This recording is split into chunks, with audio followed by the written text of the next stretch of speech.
Hey guys, what is up? Super K-Man Rocks here, and we are finally here. It is time for my 2026 LCS Winter Split Primer and Power Rankings video. The LCS is back. It's the branding. It's everything. You already know that if you're clicking on this channel. The LTA is gone, and we are back to our foundational roots, and we've got a really exciting split to cover here for the LCS. This is the final Primer video that I will be making on the Winter Split here on this channel. Of course, no NACL to talk about, at least in split number 1, but we did cover the 3 other major regions, the LEC, the LCK, and the LPL in terms of their own primers on this channel. I highly recommend you go and check those out. We've already done my week 1 analysis for all 3 of those regions as well, the LCS just starting much later. Again, if you want to know my thoughts on those other regions, definitely go ahead and check those videos out when you have the chance. But today we're going to talk about the LCS and everything you need to know for it going into 2026. I'm excited. I hope you guys are as well. If you are, let me know down in the comments section below. What are you most excited about when it comes to the LCS over the course of this year?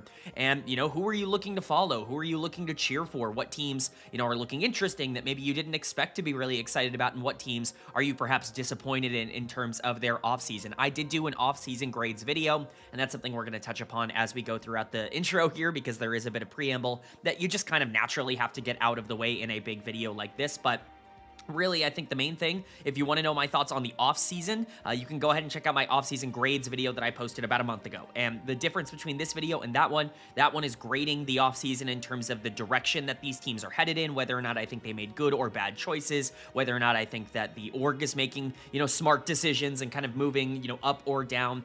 This is much more just who do I think is going to be good right now? This has nothing to do with like, oh, I think this team could be good in a little bit. That's what that video was for. This video is for saying these are the teams that I think will be effective in the Winter Split and have a chance of going to first stand. That is why I'm making this. So hope that kind of distinguishes what those 2 videos are. But again, highly recommend you check that out if you want my initial gut reactions to a lot of these moves in the LCS. Worth noting, obviously, that there are some changes from that video, as have been pointed out in the comments of that video. I presume people don't look at the date that videos are uploaded. There are some changes because some people have not been able to procure visas to America, and I would imagine that's going to continue throughout the year if there continue to be imports or players that maybe join the league throughout the year. It might not always be day number 1 that they're able to join. I have, covered the ones in this video that have been announced, but there might be even more by the time the games actually go live of players that are not ready to play week number 1. Again, I'll give specific kind of shout outs to players that I'm expecting to play the entirety of the split. We'll talk about the Dignitas bot lane that looks like they're going to be playing the entirety of the split, and then maybe like something like the Disguise jungle situation that is clearly at least temporary for now, or expected to be temporary. So, a lot of caveats to talk about in terms of players that are on the team but might not be playing, and players that might be replacing them, and what that means for them moving forward. All of this stuff will go individual case by case as we talk about that. So that's the preamble out of the way. I do have to say there is a bit of housekeeping, is the way I like to put it at the beginning of these videos. First and foremost, the number 1 thing that I have to say, that I have to always say in these primer videos, because it is the most important thing, this is just my opinion, I promise. Without a doubt, there is something in this video that is going to make you very mad. I am not really known on this channel, for those of you who have been around or maybe are new, for following consensus opinion. I am always going to form my own opinion, and sometimes that goes against what the general community tends to think of a team or a player. And of course, that's totally fine. I invite that. That's why I put my opinion out on the internet. If I didn't want dissension, I would not be making these videos, but I also would not be continuing to make them after 5 years on this channel if I hadn't been a little bit more accurate than maybe the consensus or just general other analysts. It really does feel like, at least in the LCS, I've been pretty spot on over the past couple of years. Yeah, there have been some ups and downs. I've had too much faith in Cloud9 in the past, and they've obviously not paid that out in the past couple of years, but who can pretend like they haven't had faith in Cloud9 at some point? Outside of that, I feel like I've been pretty good in North America in terms of predicting who is going to do well. Hopefully, I can continue that trend over the course of this year. But the point of all of this is to say, if you disagree with me, that's awesome. That's perfectly fine. Let me know what your disagreements are down in the comments section. Of course, just be courteous about the way that you respond. If you go, oh, you're a moron for having this opinion, you were stupid, you're rage baiting me, as I've gotten on some of the other videos, then, obviously it's going to be a little bit more difficult to take your comments seriously. But if you genuinely are like, I'm confused by this player being here. I think they should be closer to here. You know, obviously let me know down in the comment section below. And that kind of carries into what this video is in general. This is not only a power ranking for every single team from number 8 to number 1, which we will talk about in a second, but I'm also going to be power ranking every single player in their individual roles. So number 1 to number 8 for top, jungle, mid, AD carry, and support. We're going to be going over everything you need to know. We're going to be doing in-depth breakdowns of every single team, their playstyle expectations, whether I think they're going to, you know, favor a certain type of comp or playing through a certain type of, you know, map state, or specifically like which part of the map do they want to play strong side and who is probably going to have to take a back seat in terms of their resources to get there, and what I think their floor and ceilings are going to look like. This is generally a floor ranking. I think that's a fair way to put it. I am ranking these teams by their floor, and really, if you want to kind of put it a different way, this is not me predicting the standings. I think that that is not necessarily what power rankings are for. If you want to try and predict the standings, be my guest, and I hope I do get relatively close with this video, but really this is more of a confidence ranking, if anything else. The teams near the top are the teams that I feel more confident in terms of being good, and like they're not just going to fall out from under them, whereas the teams at the bottom are teams that could be good, maybe, but have much lower floors, have much more of a potential to not be good, and have more things that need to go right in order for them to rise up. Again, I would expect and I would hope that number 1 to number 8 is not exactly as I stated in this video. That would make this a very boring year, but I think with the offseason that we had, I would be really surprised if that's the case. There are so many teams. In fact, all 8 teams really have some pretty major question marks heading into 2026. There's nobody that really feels like a standout like favorite for the entire league. This is kind of the first time in recent memory that I can remember that actually being the case. So really excited to see how things break down, and I'm excited to cover it here. That is the preamble out of the way. Again, we're going to go over a bit more once we get into the actual graphics of the video, but this is a podcast, a visual podcast with some nice graphics up on the screen. This is going to be a long one. Strap in if you are not familiar with the content. Let's go ahead and jump into the teams, though. Again, if you are new, what we're going to do in this video is go from number 8 to number 1 in my power ranking. So last to first in terms of my expectations, starting with the teams that I have the most amount of questions on, and then going into the teams that I feel the most certain on. I will be breaking them up pseudo by tiers. Those are going to be listed in the description. Of course, spoilers down there for timestamps for every single team. They're going to be listed by the order that they're in the video. So if you don't want to get spoiled by what my power rankings are, don't check there until the end. But if you do want to go back to a specific segment, I've had people ask about timestamps. They're always going to be in the description of the video. So let's go ahead and get into number 8. This is the only team that I currently have in my D tier in terms of what I'm expecting out of them. That's not to say that I think they're going to be bad, but I think it's pretty clear that this is the team with the lowest floor in the LCS right now, despite the fact that I think they have good upside, and that's going to be the provisional guest slot team. That's going to be Disguised, coming in at number 8 for me. This was a team that I really doubted throughout a lot of last year, and for the most part, I was correct, at least in winter and in spring. Things were not looking very good. They make some panic roster changes. I think that's a fair way to put it, and it really worked out for them. Of course, you know, we'll talk about what that means for this organization moving forward, because I have a pretty big fear that this team might struggle out of the gate, and then once again, because they're the provisional guest slot team, because they don't have a lot of security, they're going to have to dump away a lot of the tier 2 players that they're promoting to try and get players that will keep their spot in tier 1. I hope that's not going to be the case. It's just, if it's kind of a repeat of what happened last year, it's certainly not, you know, an exciting prospect to see that these players basically have to perform from day number 1. But quickly going over what you see up on your screen, we'll go over a little bit of everything here. The team name, of course, is at the top in Disguise. The number right next to the team name, the number 8, is going to be where they're power ranked, number 1 to number 8. Any number in parentheses is going to be how their number right now, so the 8 in the power rankings, compares to what their number was in this primer version of the video in the summer split of last year. Not at the end of summer, but at the beginning of summer. I think that that's a more interesting comparison point, because if it was at the end of summer, I don't really think there's a lot to talk about. A lot of these teams wouldn't move nearly as much, and I think it's much more interesting to talk about the direction that these expectations are heading in. You can see how they did actually place in the summer split right below that. In Disguise case, they obviously got 6th place, but they were very close to doing a lot better than that. They retained their spot, of course, through the NACL promotion tournament as well. You see all 5 of the starting members. I say 5 in quotations because, like I said, a couple of teams here are going to have other players that they're rotating in because of visa problems. Disguised is actually one of the main ones here, which we will talk about, but you can see kind of the 5 main starters and then their rank within their own positions, or at least my ranking of them within their positions right below them. Again, any number in parentheses will just compare how the team is now versus how the team was last split, and that means it's a team ranking, right? It's if a player were to switch around, like if someone were to come over, Lions comes over from LYON last year, he's not being compared to where Lions was at last year. He's being compared to where DSG support, who he was last year in the summer primer.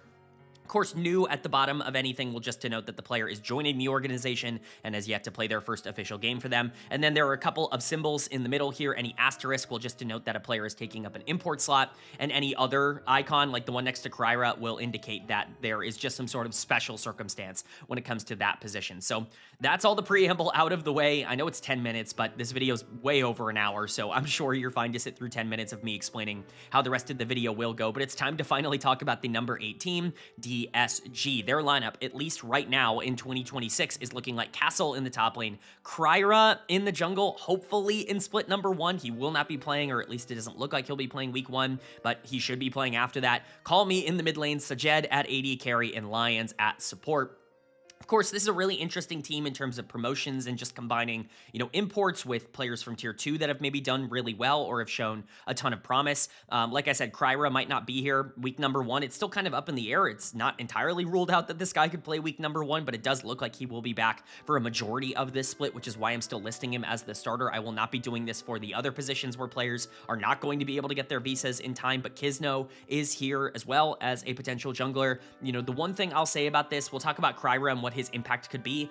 Has Tomio just not been an option? Is he just like pricing out teams? Like, I don't really understand. Like, I love that we're getting some players that are getting some tier 2 experience, or some tier 2 players that are getting some tier 1 experience with some of the lapses in, visas and the inability to play for some of these players. But I'm just surprised about some of the tier 2 selections. I think someone like Tomio, it just continues to surprise me that tier 1 teams are not giving him a shot. I guess it really was detrimental that he had a pretty bad rookie year on Shopify Rebellion. But talking about the rest of the team, the star players on this team are kind of hard to point out because I think everybody is kind of in a prove it year for a bunch of different reasons. When you're talking about veterans, you're talking about players like Castle, Call Me, and Lions that have all played in tier 1 for, small or large amounts of time before. Lions, of course, a player who's been to Worlds, who's had a significant amount of experience, but did it at a lower level in Latin America. Last year on LYON, he was generally underwhelming, at least from my perspective. I was really low on him at the time. Going back and watching some of the tape after some of my, colleagues and other analysts have kind of pointed out, like, hey, you might be a little bit lower on this guy than consensus. I went back and watched some of the games, and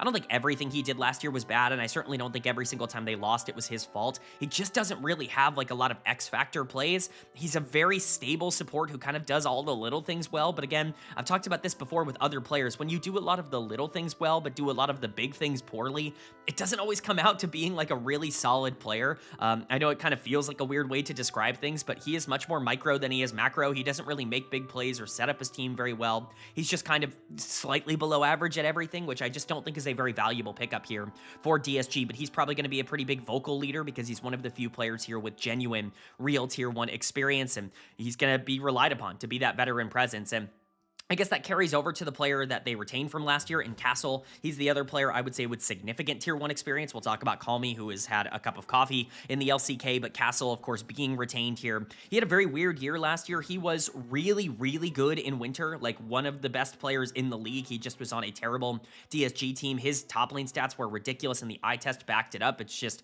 he can't really do much from the top lane spot. And then you get to Spring and Summer, and it just kind of collapses. He was like one of the worst players in the league in Spring, was not very good in Summer until the team kind of picked up their own form, and then, kind of got some of that back in the promotion tournament when he helped this team requalify. But we need to see that whatever mentally checked out version of him that they had last year at the end of the year is not going to be the Castle that we get running it back in 2026. Hopefully we can get the version of him that we saw at the beginning of the year that genuinely probably would have been closer to like number 4 or so on these rankings. Obviously going from 1 to 8, there's going to be, not a lot of difference between some of the players in these gaps, and, not all positions are created equally. I guess that's another caveat that I forgot to say at the beginning. Obviously, not every position is created equally in terms of how much depth or how good the players are at their position. There are going to be positions that have players at number 4 where it's like, oh, that's probably like a B plus B-ish kind of player, and other positions will have the number 4 player be like a B minus or a C plus kind of player, right? Like, it's just worth noting that you can see 7 on multiple players here. That doesn't mean I have the same grade on all of these players. Castle has a better grade than Lions,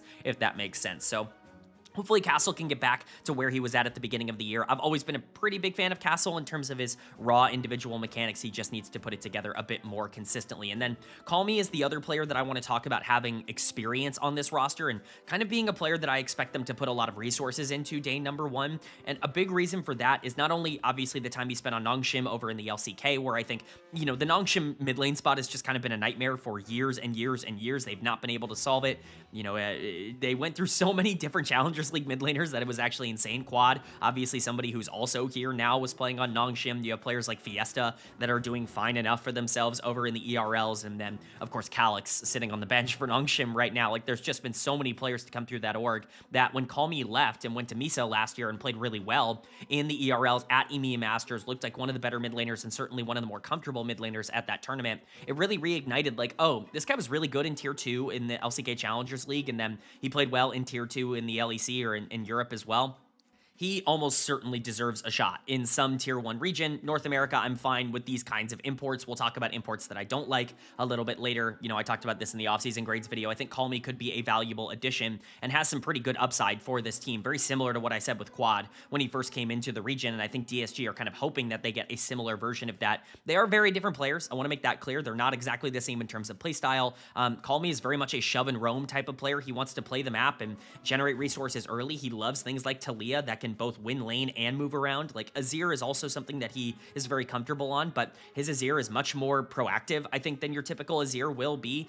You're going to see him, again, shove the lane and roam a lot, and I think that really works in the modern game, because when you're talking about how things changed for 2026 and already what we've seen globally, the faster you can generate your lead and the faster you can generate resources, especially in the middle of the map, the easier the game is going to be to win. It's easier to snowball now than it has been in a very long time, and it's more efficient to snowball now than it's been in a long time. So if Call Me is generating resources with his good mechanics and good instincts in the mid lane, that is going to be massive. He just needs to get a little bit better in the team fighting stage of the game. That's where his small weakness is at. He comes in as my number 6 mid laner. I think he could be better. I think he could be worse than this. Again, there's some upside and downside to where Call Me ends up landing, but those are the players that you feel like relatively well, and then you've got the 2 promotions from the NACL here in Kryra and I guess Kisno, and then Sajed down on the bot side. Sajed is a player I'm excited for. I'm definitely more excited about the AD carry role from day number 1, mostly because I think he is one of the players that actually did get promoted that really has done everything he needs to do in tier 2. I think that there are some players that skip some steps. We'll talk about that with Kryra.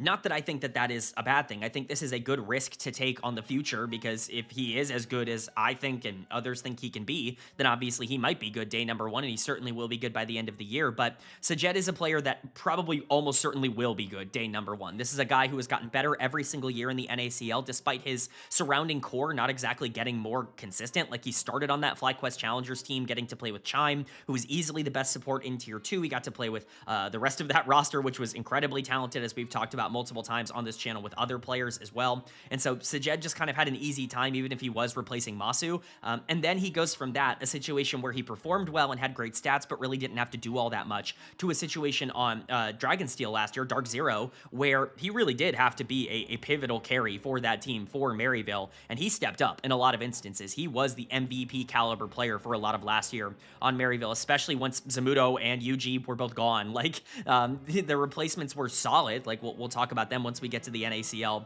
a little bit later in the year. But Sajed really became kind of the main guy for that team when they started going in a different direction. And that really proved to me that he wasn't just a cog. He wasn't just a piece on a good team. He could be a part, and a big part, of a really good team. So I'm excited to see him come in here.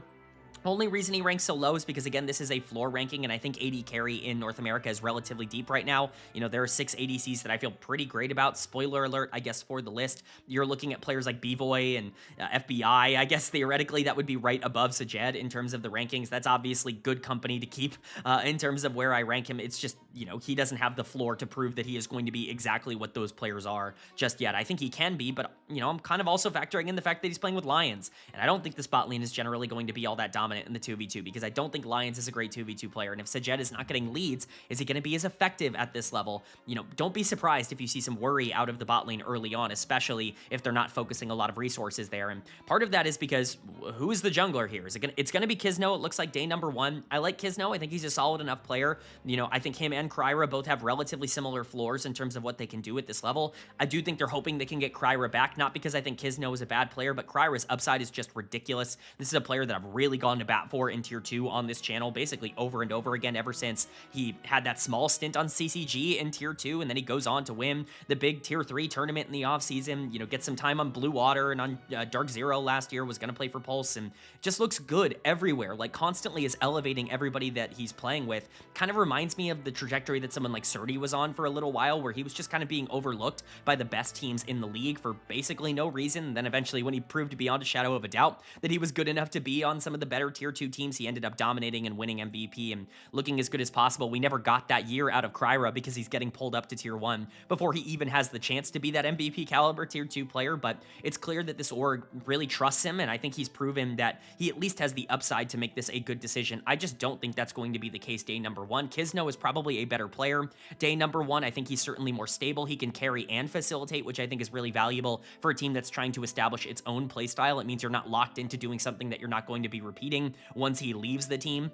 He can basically just fill whatever role you need him to fill. I think he's a good player to pick up. Again, I would have preferred someone like Tomio here, but certainly have no problems with Kisno being the starter. All that being said, this team's floor is astronomically low. I talked about the upside for this team, but I mean, you're looking at the 7th best top laner and the 7th best support, and you know what I'm considering a one of the weaker and less proven rookie duos in the league. Jungle's coming in all the way at number 8 for me, the last in the entire league. Sajed's coming in at number 7 because what's his floor going to be? Even Call Me, a player that I really like and I kind of trust, him and Castle I think could be really good as a duo, is only coming in at number 6. Like, these are all players that have a lot to prove, and all of them have a lot of responsibility from day number 1. If this team is bad in winter and in spring and needs to figure things out going into summer, don't be surprised. I'm just hopeful that this org is going to have some patience because, you know, in their position, it's kind of hard to have patience when your entire, you know, organization's lifeblood is on the line with these young players doing well.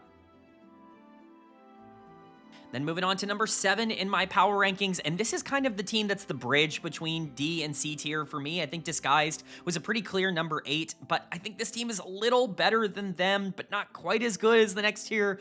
It makes sense. It's Dignitas, especially with their bot lane changes. They're number 7, and they're pretty obviously number 7. I still think the floor of this team is relatively high because I'm just that in on Photon on the top side. I really do believe he is that good, and give me a chance to prove it. I'll talk about why the top lane position is not top heavy at all right now in North America, but the rest of this team has some major question marks, as you can see from these ranks. I don't even feel all that good about the places that some of them are coming in, and add on to the fact that they're not even playing with the bot lane that they wanted to have, which certainly lowers their floor quite a bit. You know, it's just tough to imagine a world where Dig is super competitive day number 1. But let's go ahead and talk about what could go right for this team. Their lineup, at least for winter, is looking like it's going to be Photon in the top lane, XU in the jungle, Palafox in the mid lane, Mobility at AD carry, and Breezy at support. As a reminder, this team does have FBI and Ignar on their roster. Neither of them seem to be getting their visas in anytime soon. It looks like that might take the entirety of the winter split. Leaguepedia doesn't even mention them on the winter split roster right now, so I don't really know what's going to happen. Maybe they come back for playoffs or something like that, but because they're not listed, I'm going to go with Mobility and Breezy, who are filling in for them. We'll talk about the players who are actually on the team first and foremost, because that is certainly more of an intriguing conversation. If, you know, the players do come back, obviously Mobility and Breezy matter less, and we'll talk about the main players as we did with Disguised as well. But Photon is really the one carrying this ranking. I really do think he's the second best top laner right now in North America, and that might not age super well because this team's probably not going to be very good, and it's hard to look really good as a player, even a top laner, on a team that's not great. Like we've seen that in multiple other circumstances, that the stats tend to suffer, and generally the I guess opinion from the community tends to suffer a little bit. But Photon has proven beyond a shadow of a doubt to me that he has better hands than all of the players that are below him, and I think that that's the most important thing right now in the top lane, is being able to win 1v1, or at the very least survive 1v1 and generate your own leads. I think the player that I compare him to the most, and I've done this comparison, you know, both ways, is someone like Rooster right now over in the LEC on Shifters, and obviously formerly on BDS. I think they're very similar players, and Photon for me had a very similar impact in the LEC. I think people just underestimate or undervalue how good this guy was for Vitality for so many years. He ends up getting replaced there, and while I don't disagree with the choice to go in a different direction, Knock Knocko obviously as their new top laner looks pretty darn good.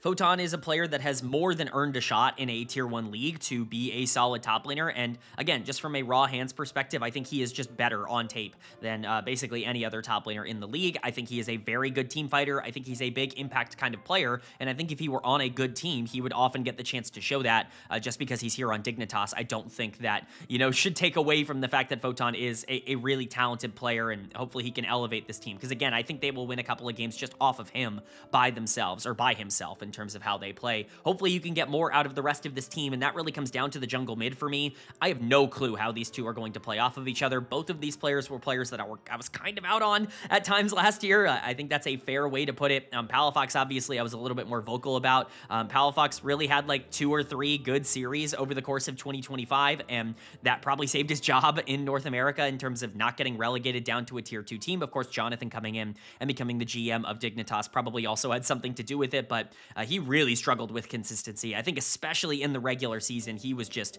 not very good in some pretty important matchups, and even against bad players or players that you would consider to be, weaker or worse than Palafox from a mechanical perspective. It felt like there was some sort of like mental problem going through his head where he was just not like able to lock in for some games in the regular season, and those games ended up really mattering for Shopify. He wasn't very good when they were trying to qualify for Worlds either. I think this is a big prove it year. This is a player that I've had top 2 in terms of his position before, but his recent performances, not just this year, but the year prior, have kind of necessitated him dropping down in these rankings and being a player that now comes in all the way at the bottom. Again, mid lane's a decently good position right now in North America, especially in terms of proven talent, and Palafox is certainly the player that I feel the least confident in the mid lane role. I could definitely see a year where he is not even on this team by the end of like spring split. Like we could be seeing that kind of outcome. At the same time, Palafox has been really good at this level before, and he's back with a couple of players that I think he's comfortable with. Not quite at the moment, because obviously FBI and Ignar are not here just yet, but getting to play under Jonathan and getting to play,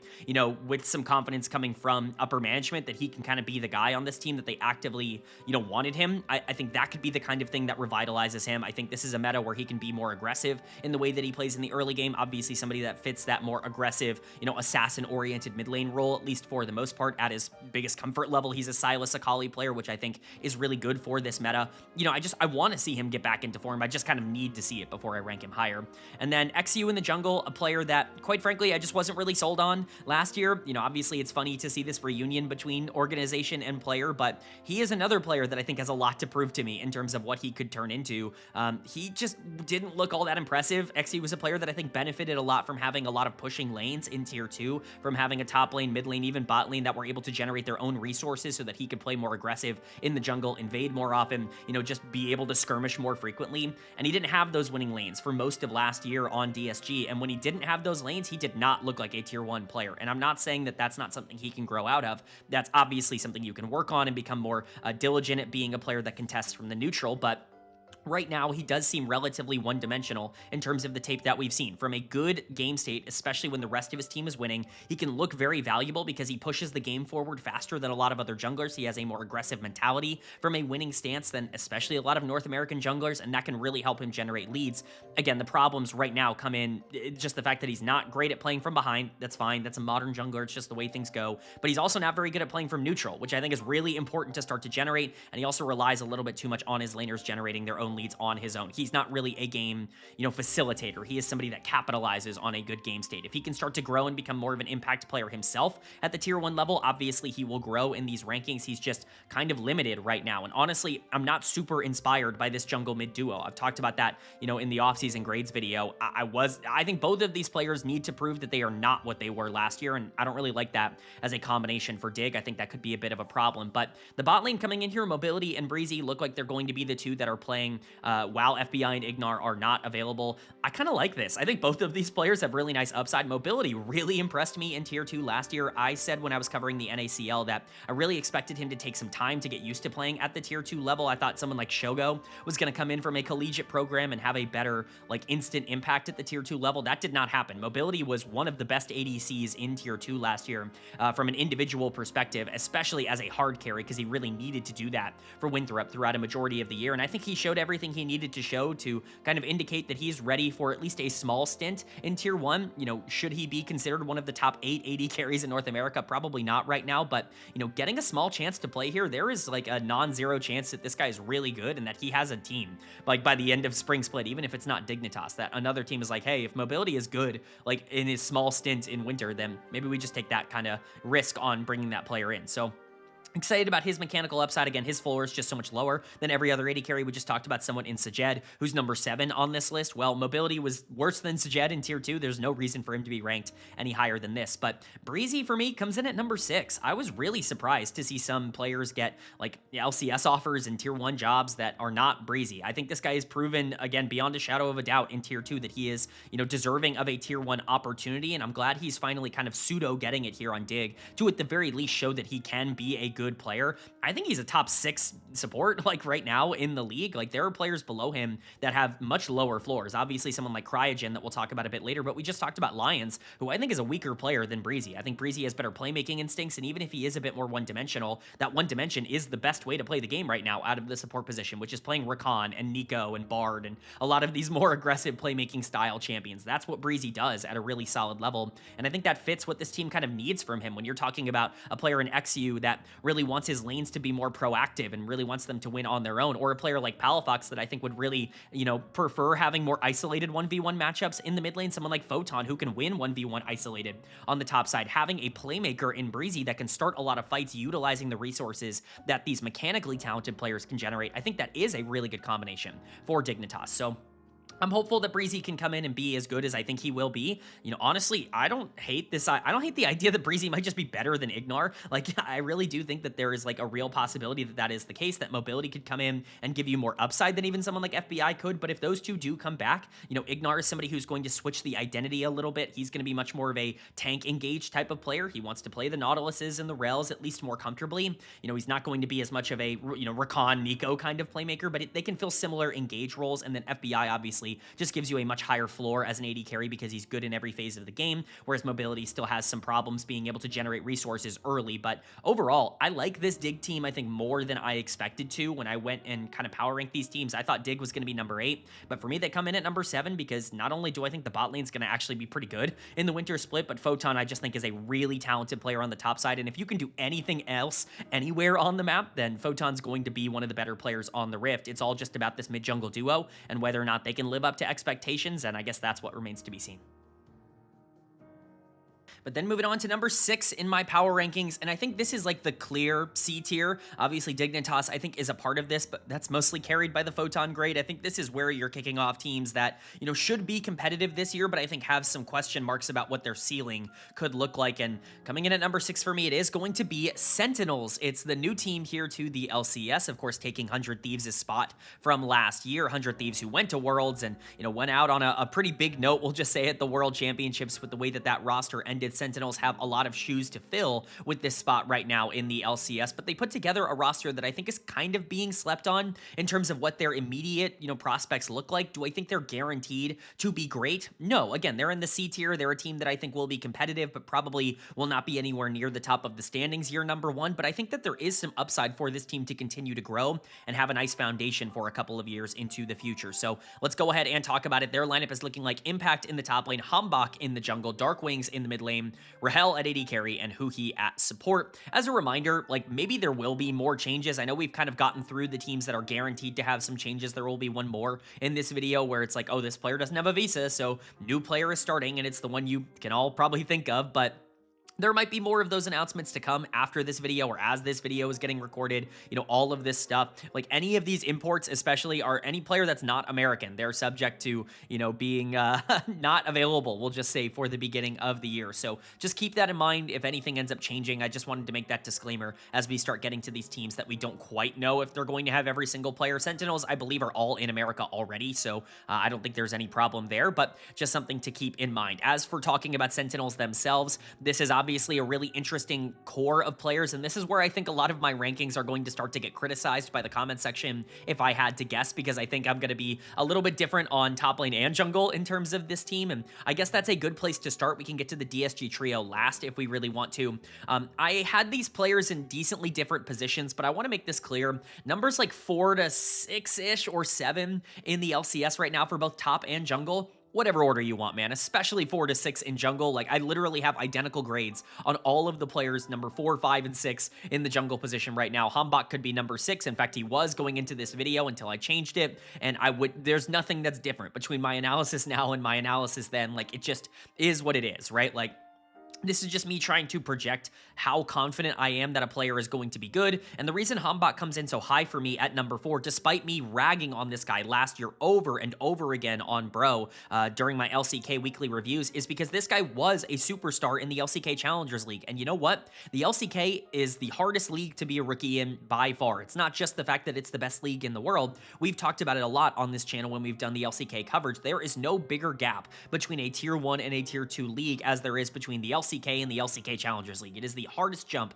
to make in all of esports, and Hambach was not able to make it on a team that was quite bad. Was he one of the biggest problems on that team? 100%. In fact, he was the biggest problem on that team. He was probably the worst player in the LCK last year, but this guy was so good at the Tier 2 level that I really want to believe that I can throw out a lot of 2025 tape and say, he's just a prospect. We can treat him like a rookie coming in here to the LCS and just treat him like a player that dominated alongside, you know, a former teammate of his that's also coming over in Zinni, and looking at both of them very positively, especially when he's being compared to other players that also don't really have this unbelievable track record. Jungle is not a deep position right now in North America. I would say it's by far the shallowest position in North America. If you want to be a top half jungler, you just need to overachieve expectations. Hambach, to me, is the player with the highest potential to be able to do that in year number 1, as opposed to a lot of the players that are coming from other regions that maybe don't have that same kind of upside, in my opinion.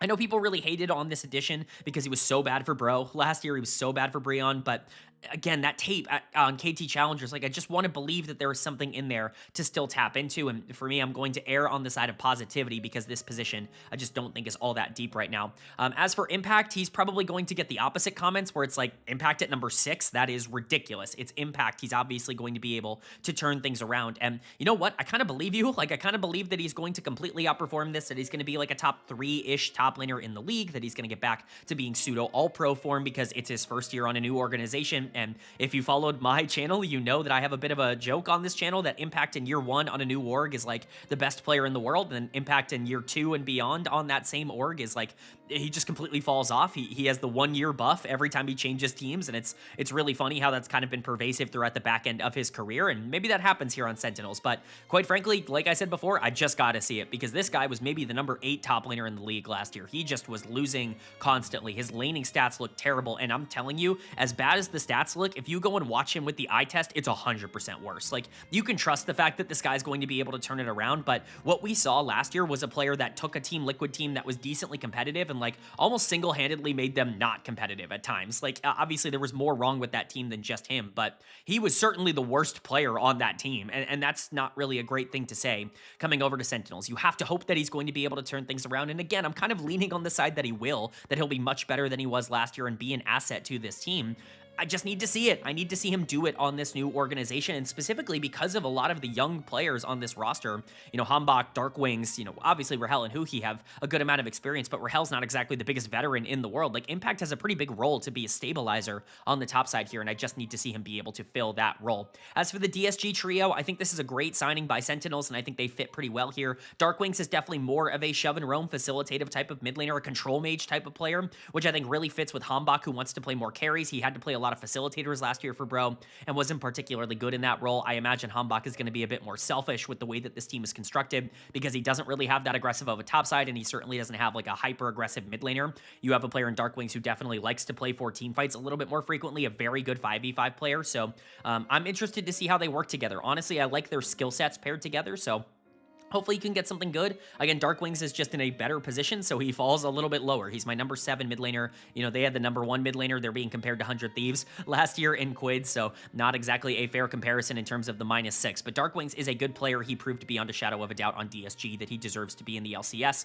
for another year. And honestly, I feel really good about this bot lane. I don't know why people are counting this bot lane out as if they weren't incredibly solid at the end of last year. Let's not forget that Disguised almost beat Cloud9 in the playoffs, took them to 5 games, like really pushed them in that series, and Rahel and Huhi were the main pieces on Disguise last year. There's really not a lot of debate over that. I think this is one of the more consistent bot lanes in the league. Rahel comes in at number 5, but he has the upside to be like a top 1 or top 2 type of AD carry. I will continue to die on that hill. This guy's mechanics are so much better than he ever gets credit for. I don't really understand why people talk about him as if he's this player that's just going to be mid his entire career when, you know, again, mechanically speaking, you could argue he's already number 1, maybe only behind Berserker in terms of like raw hands. If he can start to put the entire game together, or more specifically of Sentinels utilizing Hambach's tempo in the jungle and then Darkwings being able to move around with his control mages in the mid lane, if you can take those aspects and just get Rahel super far ahead in these games, like he has much higher potential than someone like FBI even did for this team last year. So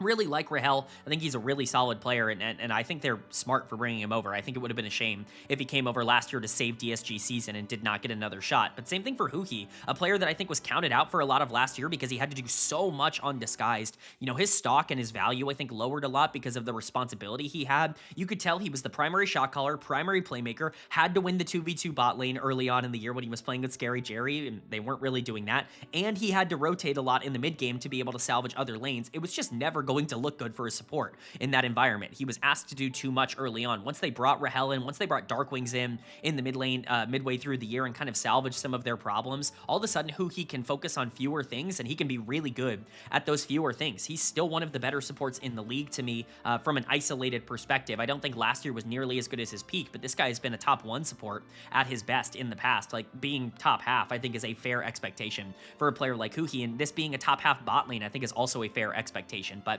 that's kind of what elevates this team. I think Hambach could be really good in the jungle, could actually be like a steal in terms of a really good prospect here. If you're getting good performances out of the solo laners, I don't know, man. Sentinels have top 4 upside. I just have a hard time seeing how they compete with what I deem kind of the big 3 right now in the LCS. I think there's 4 teams that could theoretically compete to be like real title contenders, and I just don't know if Sentinels are quite there. I think the bot lane is good, but I don't know if they're ever going to be top 1 or top 2. I think they're definitely top half, but like that's good. Is it great? Like, can Darkwings turn into a player that can genuinely start to carry games in team fights where he is at his strongest, or is he just going to be a good like 4th or 5th piece on a team?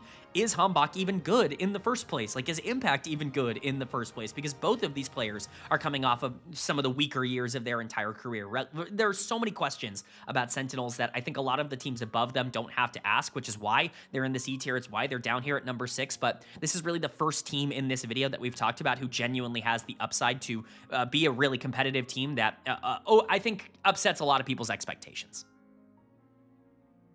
But then moving on to number 5 in my power rankings, this is technically the last team in the bottom half, if you really want to cut it like that, and this is also going to be my final team in the C tier. Again, as a reminder, C tier are teams that I think will be competitive, but are probably not like elite level teams that are going to be competing near the top of the standings, and it's a team that's probably not used to being in the middle of the pack. It's FlyQuest for me coming in at number 5. This feels like a pretty fair place to put them. I know a lot of people are going to have this team lower, but honestly, I just have so much faith and trust in the organizational structure right now on FlyQuest that even though they have more question marks, in my opinion, than a team like Sentinels do below them, I have more faith in them to be able to figure those question marks out. And I like quite a few of the players on this team that they are taking punts on. I think Jungle has a big role on this team. Hopefully it can come through. And, you know, I think top and support are also probably going to be better than people expect day number 1. So let's go ahead and get into it. Their lineup is looking like Gekos in the top lane, Griffin in the jungle, Quad in the mid lane, Masu at AD carry, and Cryogen at support. I understand why there's a lot of pessimism surrounding this team right now. I understand why, generally speaking, people are not going, oh, they're going to compete, they're going to be great in year number 1, because there are a lot of things that need to go right for this team, but I think the pieces that they took punts on or risks on, I know I've gotten some questions about that in the comment section. I try not to respond to too many comments because it just invites, you know, some things that are, you know, a little bit crazy, but I've gotten some questions about what I mean by punt, and to me, you know, I don't know about the regional dialect of where everybody's from. I've always used it as like a risk it is a, something that, a risk that you are taking that you hope pays off. I guess that is the way that, if you hear me use that in passing, that's probably what I mean. I've tried to use it less because it's clearly not resonating with people who, especially, if English isn't your first language. I understand why that might be confusing, even if it is your first language. Again, maybe it's just like a regional thing that I grew up hearing that others didn't. But when I say punt, I mean like they're taking a risk on players that may or may not work out. Like it is, a risk. I guess that is the equivalent word for it. And risk is probably the word for FlyQuest this year, because instead of running it back and trying to figure things out, they couldn't bring back Inspired, and they just go, screw it. Like Busio, Inspired, they're gone. We're not going to be competitive at the same level without those two players. We might as well go into a full rebuild. And it kind of builds on top of what a couple of people in North America have been talking about, where there's really not a lot of point in being a like semi-contending roster, where it's either you should be like trying to win the entire league and you feel like you have a roster good enough to do that, or you should be building for the future, seeing what kind of building blocks you can get onto your organization so that you can eventually compete to win the entire league. And I understand that the philosophy. I don't always think it's that binary, because there are a lot of teams that think they can win the league that clearly cannot, and I think it's just kind of an organizational problem. But FlyQuest taking the approach to say, hey, we don't have a team that we think is better than the best teams in the league right now. Let's bring up a bunch of players that have the potential to really be game breakers at this level. You invest into players like Gakgos last year. Obviously, Cryogen's been around the system forever, and Griffin is now coming back to North America, making a big triumphant return, a very highly thought of player. And I like all of these moves, but it's really Quad and Masu staying on this team that give me excitement. Quad's going to come in as my number 2 mid laner. I think that's the fair place to put him after last year. I've never really been all that high on Quad in terms of what he is as a player. I think he is more limited than he gets credit for. I certainly think his international performances leave a lot to be desired, but domestically he has proven himself to bare minimum be a top 2 guy. I don't think he's number 1. I don't think he's better than Quid. Spoiler alert, who's number 1 in these mid lane rankings. I don't think that should go any other direction, by the way, in terms of mid lane, but I do think he's probably the best of the rest in terms of consistency, and FlyQuest are going to be happy to bring him back. What he is as a player is somebody who is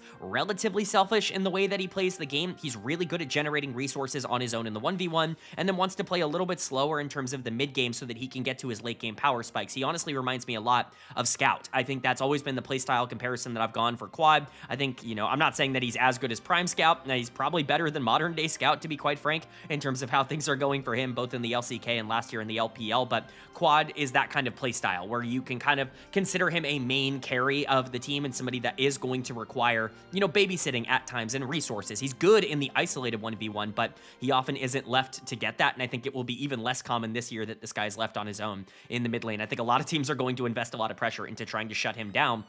And that's because the other player you're returning here is Masu on the bot side, and Masu is even more of a specialized player. Still a great player, but somebody who has really shown himself to be, I don't want to say skill set dependent here in the LCS, but he's somebody that I think has really only looked elite at team fighters. Obviously, from a laning perspective, he's been able to do a lot against the bottom teams here in North America, and, has clearly kind of cemented himself as one of the upper tier AD carries. But when you're talking about what separates Masu from, players like LYON and Berserker and, even like Rahel or FBI, like players that are going to be around that skill level, B-Boy, like what it is that he is the best team fighter in the region. He is the most consistent 5v5 player. He has always been a good enough laner to be able to get by, but he's not the kind of guy that's going to go out there and dominate 2v2, and especially bringing in a young support in Cryogen, who you just don't really know what you're going to get out of him. Day number 1, especially from a laning phase perspective, it's hard to imagine that Fly's bot lane is going to generate a ton of tempo. So that's why I imagine Quad is actually going to receive a ton of pressure from enemy teams. I think that will be the main way that teams attack FlyQuest, is just making, Griffin or Gakgos on the top side beat them, or making Masu step up earlier in games and be able to generate his own leads so that teams aren't just, getting gigantic gold leads on FlyQuest, which would be a nightmare. So while I think Quad and Masu are good to return here, they are players that I think have kind of designed skill sets. They're not the most versatile players that you can get in their positions. They're just incredibly talented. Both of them have great hands. And again, if you get Masu into a neutral game state going into the late game, he's almost always going to win you that game. He really is that good in the team fight stage, even at the top tier level. So really excited to see if they can take a bigger role on this team, but I think there's reason to believe that they might just kind of stay in their lane in terms of their skill sets, and it actually might be the rookies, or I guess the pseudo rookies, the players coming up here, that have more of a versatile expectation on this team that honestly have to be a little bit more flexible with the way that they play the game. I think Griffin is the first player you have to talk about here in the jungle. He's coming in number 5 for me. Obviously, this is a big ask to come in and replace Inspired, who is probably the best player in the league right now, especially with Busio leaving. But Griffin, I think, has the talent to do so. It's one of the reasons why I have FlyQuest at 5. I think Griffin is going to be really good this year. I think when you watch his tape in the LTA South, there is a lot to like about his aggressiveness and his ability to generate resources. I think this team really needs a player like this, and I think skill set wise, as I talked about in the offseason grades video, he is a really nice fit next to players like Quad and Masu that I think are a little bit more like resource generation type of players. Again, I don't want to like boil it down too simply, but Quad is a player that I think would prefer to play the game a bit slower. Masu is a player that I think would prefer to play the game a bit slower. I think Griffin can be the player that ends up speeding up your early game and skirmishing and allowing you to kind of bridge that gap between being able to generate the resources and being able to utilize the resources. So hopefully that aggression actually comes out on the Rift. Again, his mechanics are very good. Still think he has a lot to learn about being able to really lock it in and play like a facilitation type of role or take a back seat. In a couple of instances, we saw him be way too overly aggressive way too often in the LTA South. That is absolutely something that he has to clean up, but I really trust the coaching staff on this team, and I think, you know, from a talent perspective, there's no reason to believe that he can't be a top half jungler, even from day number 1. Again, I talked about this. Number 4 to 6 in the jungle position, like, it's up in the air. These are all players that are coming over from other regions for, you know, other reasons, I guess, just in general, and whoever you want to put at that number 4 spot, whether it be Griffin, Hambach, or a player that we'll talk about later, I think is up to you. Then we'll talk about Gatgos on the top side. He's kind of a victim here in terms of the rankings. He comes in as my number 8 top laner, which does not feel particularly fair for how good he actually looked in his small stint. I don't think he looked phenomenal. He certainly looked like a downgrade to Bwipo when he played. He didn't probably have as much scrim time, and obviously that whole situation was a bit weird, especially when he had to play during the championship tournament, the Worlds qualification tournament, because that was a suspension-related thing, and they definitely probably didn't have a ton of expectation to have to play him there. But this is a guy that I think still has a lot of room to grow. I think he can be relatively versatile, and I think that is exciting. He can carry and he can play weak side, which I think is something that I wasn't quite sure about him when he was coming out of Tier 2 over in Europe. I wasn't quite sold on this idea that he was immediately going to be a player that could come and play weak side all that efficiently, but he did that okay when Fly asked him to last year. The real question is, can he really step up and kind of become a big resource gatherer? Because again, this team kind of needs some early game presence right now, and you know, Gatgos I think is going to have a pretty big role on the team to be able to fill in that regard. For now, he comes in at number 8 just because top lane's relatively deep. It's not very top heavy, but all of the players from like 3 to 8 are all relatively close to each other. However you want to rank him, I think is also relatively fair. I just think he has the lowest floor of any top laner in the league. There is a chance that he is also super inconsistent because even in the small sample size, we saw some pretty bad laning phases from him. And then finally, there's Cryogen, and you want me to sit here and tell you that Cryogen's going to be definitely good from day number 1? I can't really do that because this guy has barely ever played in Tier 2. He's basically making the leap from Tier 3 to Tier 1, and as we've talked about in multiple videos with multiple other regions on this channel, it's just hard to do that. Like, we've talked about this a lot in Europe because that's where it happens most commonly. It's really, really tough to be able to make the mental adjustments as quick as you need them to be made when you're going from Tier 3 to Tier 1. I think that's the easiest way to summarize essentially what I see in terms of problems that these players have regularly, where it's just like, yeah, you're really good mechanically, but like the split-second decision-making and even really like the 30-second to 30-second decision-making where you can be 10 seconds behind the enemy support and all of a sudden, you know, one big fight in the mid lane ends up going awry because you weren't there in time. Like, that kind of stuff is really common on players that do not have that gradual slope up the ranks, and there's going to be some learning curve there with Cryogen. I also think because Masu's not all dominant in terms of being a 2v2 laner, like he's somebody that definitely wants to be facilitated for more than he is going to facilitate his support, if that makes sense. Cryogen has more responsibility than he would have on an average team to be able to win in the 2v2 to push that team forward on the bottom side of the map. I think there are just a lot of things that can go right or wrong for this team, but I really like the core. Again, like FlyQuest being above Sentinels, I think might be a decently hot take. I don't think a lot of people are going to put that, but the reason I believe in this team is not only because I trust the coaching staff to get the best out of these players, but because I think the complementary skill sets really do work here. I think Quad and Masu being more teamfight focused could lead to this team playing a little bit of a slower style and kind of getting back to their roots of what they were back in 2024. Griffin, I think, could be the pace setter, if you will, somebody that can receive a lot of resources and kind of be a bit of a main character for this team in the early game. And as long as Gatgos and Cryogen can do their jobs, I think you have more than enough hands talent on the, like mechanical talent on this team to be able to beat other teams around the league. Will it take them some time to get ready here in the lock-in tournament? Probably, but honestly, I think it's going to take them less time than people give them credit for.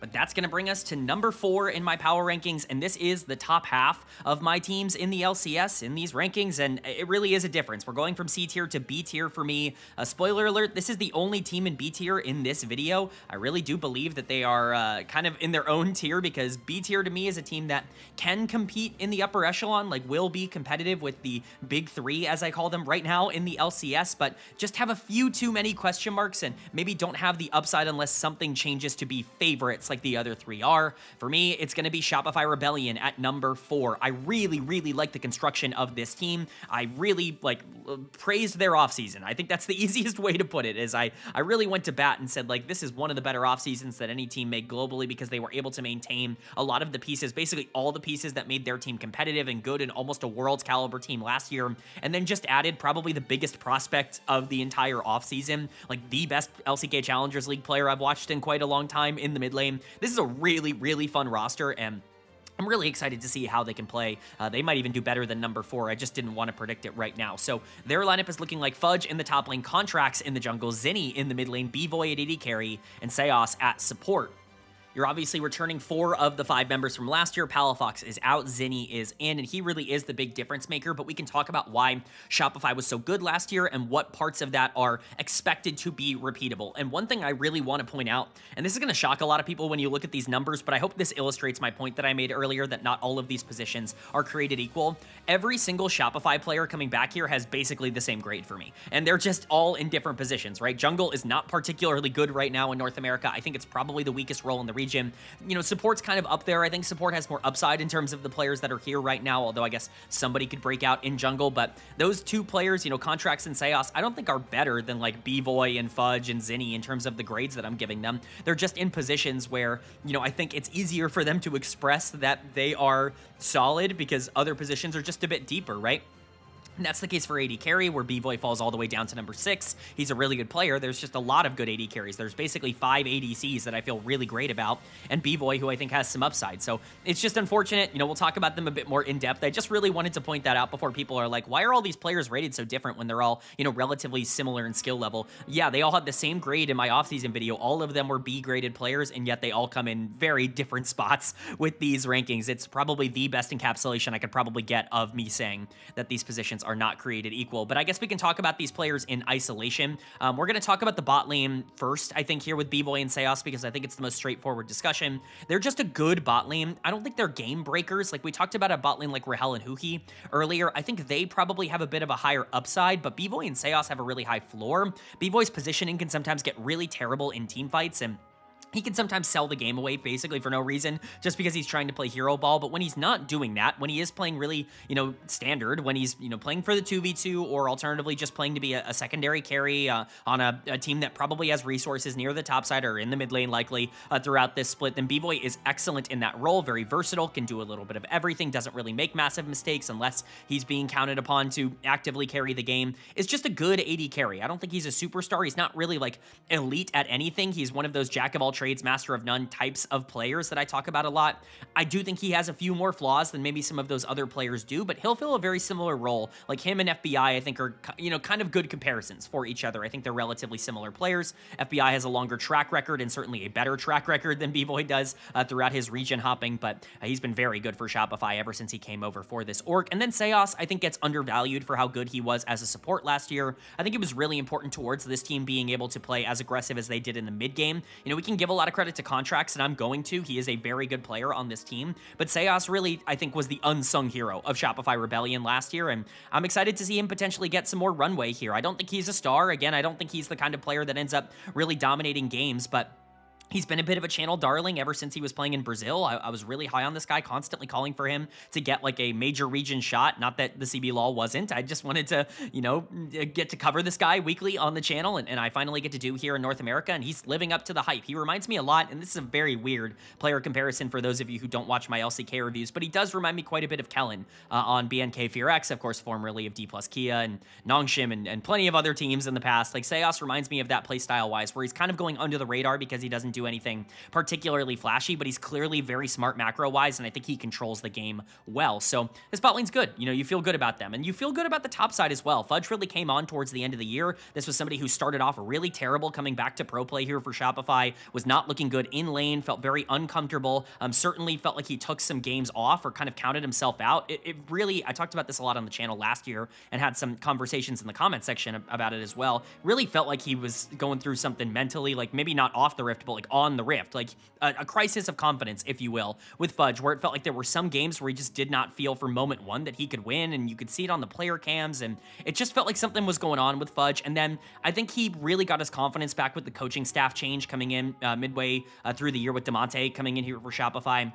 And it really reignited him, getting back to, I'm not going to say the Fudge of old, because I think the Fudge of old was still better than what he was last year. Like C9 Fudge was probably, you know, still the peak, but if he can continue to grow back into that confident version of himself, or even just be what he was last year, like that was a good player. That's a top half top laner, and that's good enough for you to be able to win with. Contracts really was the star of this team, though. He was the one kind of bringing everything together. I feel bad talking about him last, but I want to talk about him and Zinni together, because I think as a duo, that is incredibly exciting. Contracts is one of the most misunderstood players in the world, I think, in terms of what his skill set and his like actual play pattern is, because I think a lot of people look at his stats and just kind of assume that this guy is a feast or famine, all or nothing, like only play carries type of guy that's going to invade on every single play and just play super aggro, when I don't necessarily think that's the case. Again, I hate doing skill set comparisons, you know, at least too much. I hate overusing those, but I think this is a team that has a lot of really good skill set comparisons, and one of the best ones for me is comparing Contracts skill set wise to Tarzan. I think that they are incredibly similar players in how they play, in the mentality that they approach the game with. Both of them really want to play fast and loose in the early game to generate leads,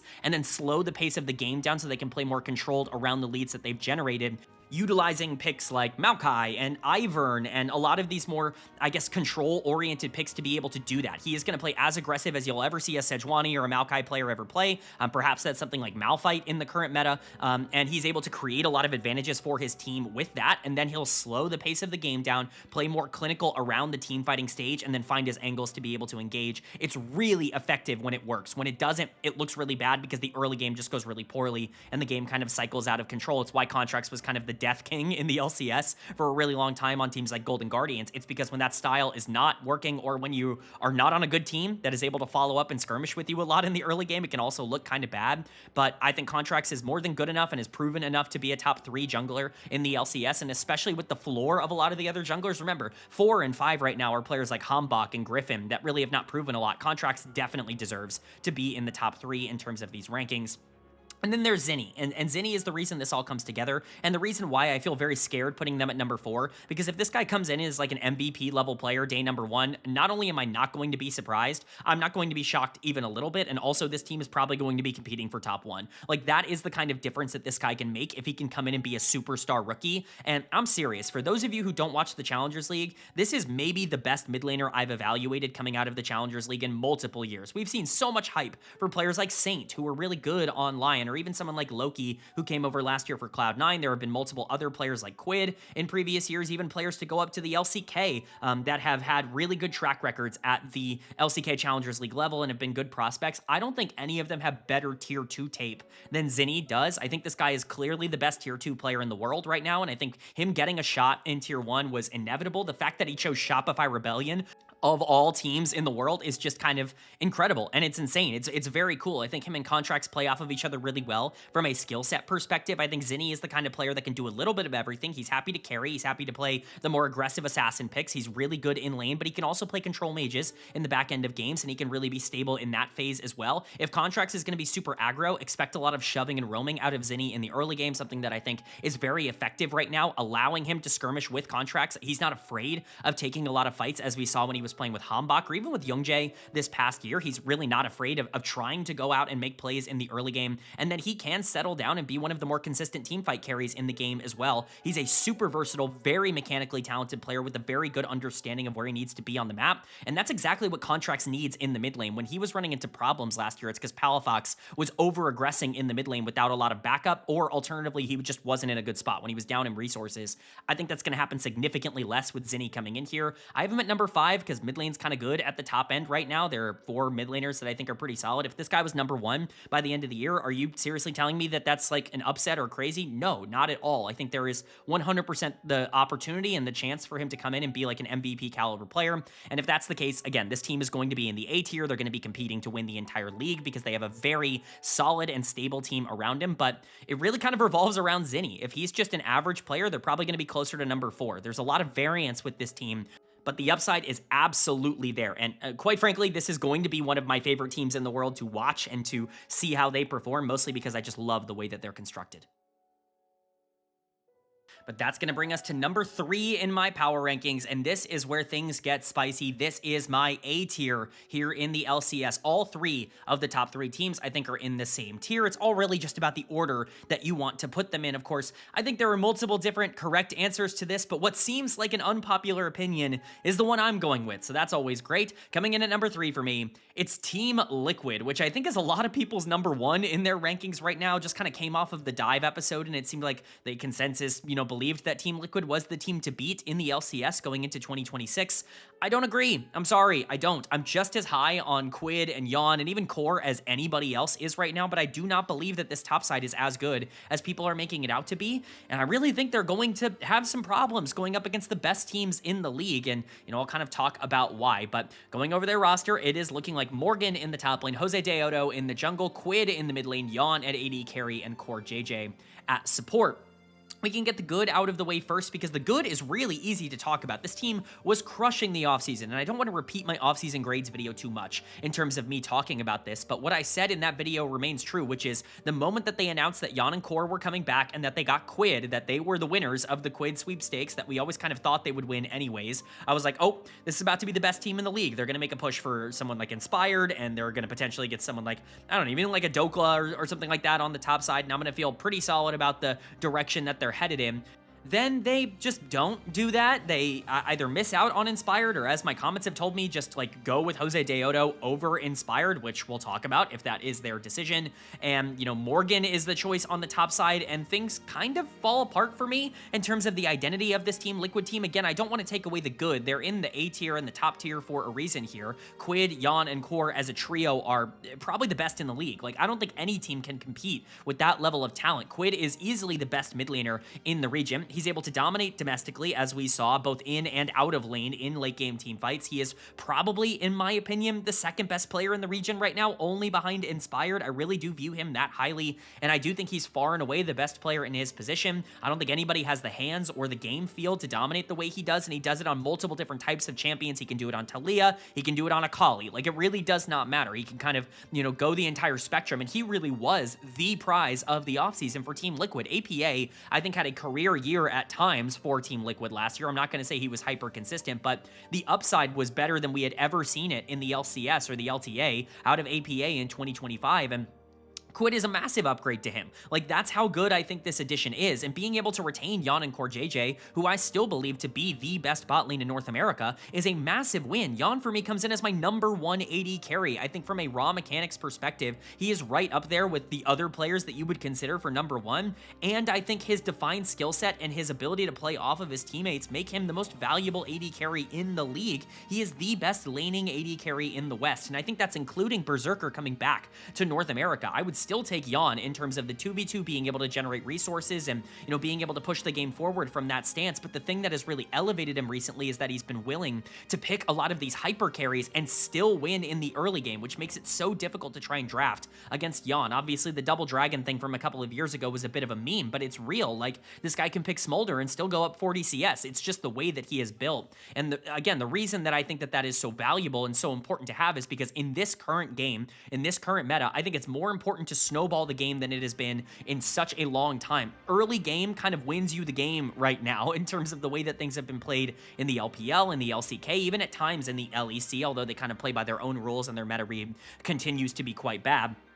LYON is one of the players that I think could capitalize the most on these new game changes, and I think could really accelerate the pace of Team Liquid's games. Core JJ is still core. I think he, ironically enough, even performed better in 2025 than he did in 2024 from an individual player perspective. I just think that he didn't have quite the same opportunity, right? I still think that he's one of the best supports in North America. He's incredibly smart. He's always in the right place at the right time. There have been times where his hands have let him down over the course of the past 2 years. That's something I've noted a lot on the channel, but I think generally he's not making egregious mistakes, and he's still playing at a really high level in the mid game, which is where you need him to play. These three as a trio are a league-winning trio, and it's not particularly close. But again, I'm just so much lower on the top side of the map here, and I think that comes from me following Morgan over the course of his entire career, and, you know, being somebody who's covered every single game of his on this channel, and then, you know, someone who's watched a lot of Jose Deodo as well. Like, I'm not going to pretend like I covered the LTA South last year, because I didn't, but I watched almost every single game that he played over the course of last year, over the course of this offseason,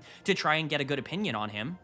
And if I'm being honest, I walked away from both of these players feeling kind of negative about them. Like, Morgan had the worst year of his career last year, maybe excluding the 1 year on Hanwha Life, right? When he was the scapegoat of a team that went to Worlds, and Chovy and I believe it was Deft on that team just had like all of this responsibility to make that HLE team good, and you've got a top laner rookie in Morgan who just is not going to be as good as you need him to be at that time, and he gets scapegoated a lot. But he goes to Bro and kind of has this career resurgence. He becomes like a top, 4 to 6 top laner in the LCK for years and years and years. And if that was the player that was getting imported here, if that was the most recent that we had seen from Morgan, I'd be like, great. That was like a borderline all-pro caliber player in the LCK, somebody who was mega stuck on a Brionne team that North America is clearly obsessed with for some reason. Maybe it's just the fan base, but like, we just want to import every single player who's ever come through that organization. But the thing about Morgan that people are overlooking is that, like I said, he had easily the worst year of his career last year. He was a big letdown in lane. Bro was actually winning games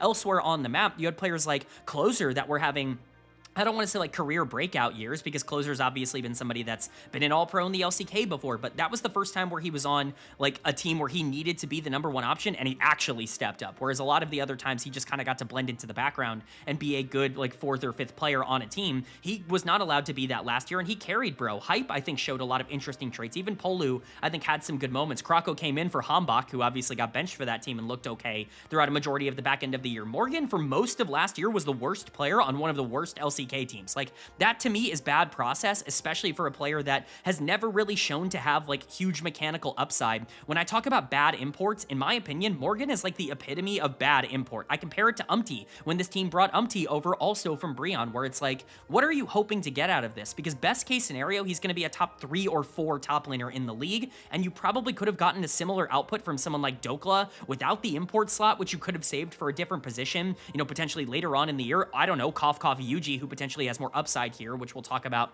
with the jungle position. And then, Morgan's not going to be the kind of player that really alters your team all that much. Best case scenario, I think, for Morgan is that he's an incredibly stable top laner that can win isolated 1v1. I think that that's possible for him, but it's not guaranteed. He's coming in as my #5 top laner. With what we saw last year, there's not a lot to believe that that version of him is going to do well. You have to hope he reverts, and that's why I'm lower on this team. And it's the same thing for Jose Deodo. He is a fine player. Again, I want to reiterate, Hambach, Griffin, Jose Deodo, 4 to 6. If you want to put him at 4, I have no problem, right? Like, whatever order, they have basically identical grades for me. But Jose was certainly the least impressive in terms of his best tape that I watched. And I think that's what caused me to put him at #6. When you're talking about all of these players who I think have relatively low floors, who has the ability to be the most elite of them, I don't see it in Jose. I think he's a good player. I don't really see a significantly above average jungler in terms of his skill set, or really any of the tape that we've seen at a higher level throughout his career. He's good, and especially when he's playing against talent that isn't quite as good, when he was in Latin America, and then of course last year in the LTA South, when he's playing like bottom tier teams, he looks really good in those matchups. But when he does have to play against like tier 1 caliber talent, major region caliber talent, it almost inevitably looks fine. Like, it looks average. And I think that that's just not really all that exciting for me, especially because you had so much upside in Yuji and you invested into him last year. Again, I know people kind of are like, oh, well, why are you so interested in Yuji? Like, what about Yuji gives you the confidence that he could ever turn it around? First and foremost, he's the most dominant tier 2 player that North America has seen in many years. This guy was the best player in tier 2 for year upon year upon year. Like it did not matter. Multiple organizations, multiple different times, this guy was just just the best player in terms of tier 2, and that kind of player deserves more than just a small shot on this team. But from a playstyle perspective, when I talk about Jose just kind of being a glue guy, somebody that I prefer as a facilitator, I think UG has significantly more upside to be a game warper in the early game, which you do really want to pair with someone like LYON and Core. While you might argue that Quid would rather have some sort of facilitator in the jungle, what River did that was really positive for Quid early on in his career when they were playing together was play super aggro in the early game so that Quid could feel really empowered to play forward in the mid lane and be able to be more aggressive.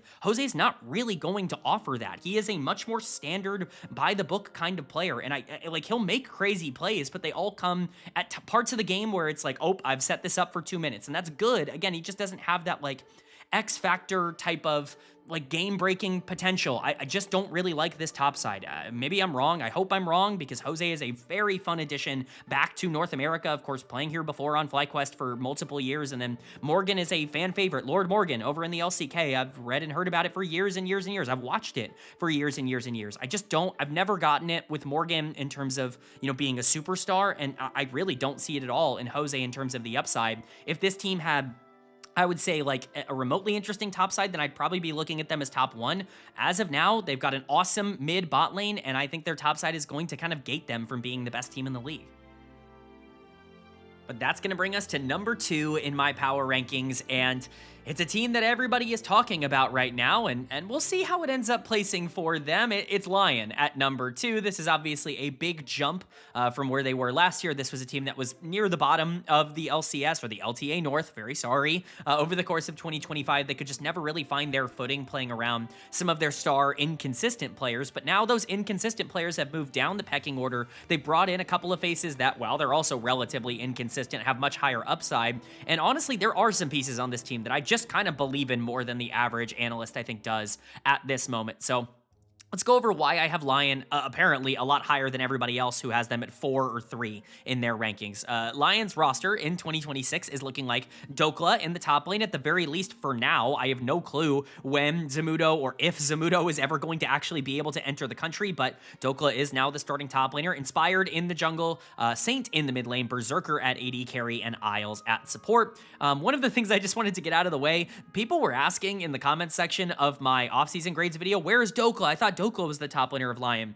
That video was made on like November 27th or something. Like, this was a while ago. This is before we knew that there were going to be problems. Zamudo, as far as I'm aware, is still going to be the top laner for this team if he can ever get a visa, although I'm not even sure that ever will happen at this point. It is certainly looking very questionable. I have no idea why this process has been so negative for him last year and this year and all of this stuff, but Dokla, yes, is coming in as kind of the replacement top laner again, and that's just the kind of buff that he needs, and honestly, I think he fits in even better with this team than Zamudo did. Like, I'm not saying that Dokla is a better option in general, but for a team that is clearly trying to win the league this year, do I think that the general stability that Dokla offers is a little bit more than the high upside, the much higher upside that Zamudo offers? Maybe, and I think that's why I kind of like the fit on this team, but I don't really understand why people are putting this team below, like, 3 at the bare minimum. People have a team like Shopify Rebellion above them, and I guess that's just because of the consistency and maybe the trust in Zinni, but to me, any team that has Inspired is going to be competing to win the entire league. Like, he really is that good of a player, and he's done that throughout his entire career on Evil Geniuses, on Rogue, back before he came to North America, and then obviously on FlyQuest most recently. This guy, all he has done is win